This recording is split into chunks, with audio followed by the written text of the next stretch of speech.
to us. Thank you. Thank you very much. And now recognize the gentleman from Louisiana, Mr. Higgins. Thank you, Mr. Chairman. Gentlemen, Madam, thank you for appearing before us today. I'm the 7th of 8 children. I have 6 sisters, and they joined many ladies across the country for the last several decades. I would hear them occasionally say, if we can send one man to the moon, why can't we send them all? And I joined my colleague in the goal to reach Mars by 2033. The problem could perhaps be that much of America would like to send Congress to Mars right now. Human space exploration, of course, is incredibly important for the future of our world. I support it. This committee supports it. It has remained, the policies have remained relatively consistent across current and prior administrations, but minute differences concerning the planned level of lunar activity prior to going to Mars has hindered term planning as we sit right now. Before I ask my question, I'd like to thank Ms. Singer specifically for being here today. The Michaud Assembly Facility, managed by the Marshall Space Flight Center, has consistently been an impressive and vitally important facility for the entire state of Louisiana. I visited the facility. It's an incredible experience with some of the most professional men and women that I've ever met in my life. So we certainly support the mission that we are joined here on this committee. And my question lends to the bipartisan nature of planning.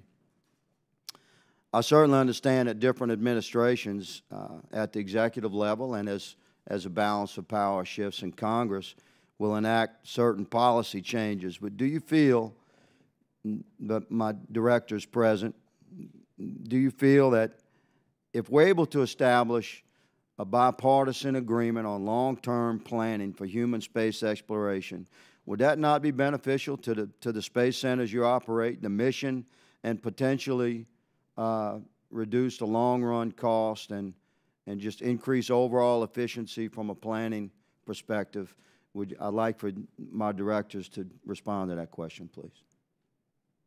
Yeah, I'll start. I think you said it very well. Having a long-term plan allows us to plan, right? It allows us to, as Jody said, look forward to the workforce that we're going to need and make those choices so that when those different milestones happen, we have the folks we need to do the job. And so I think that's a really important part of the future. And yes, I would say that a sustained and continuity in human spaceflight and exploration, which includes the bipartisan support, does help us because it gives us the ability to have a vision not only for the near term but for the future to come. It also helps us be able to inspire folks. It helps us economic base as well as to inspire the next generation of folks that want to work on it. So yes, definitely having that gives us a lot of vision and excitement to be able to execute. Yes, ma'am. And I'll agree, sir. Having the consistency of a clearly laid out vision for the future and our implementation of it, the path that we're on, having that sustainable and consistent is critical to our success.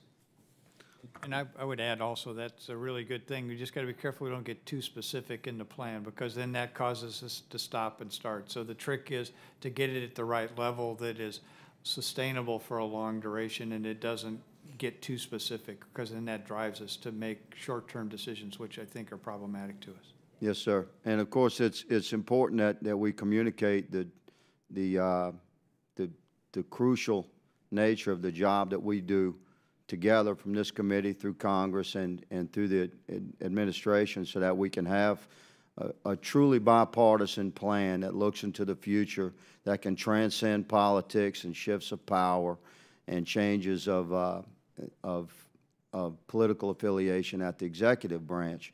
And if there's a committee that can make that happen, Mr. Chairman, I believe this is the one. I thank you all for being here. I yield back. Thank you very much. Now I'd like to recognize the gentleman from Alabama,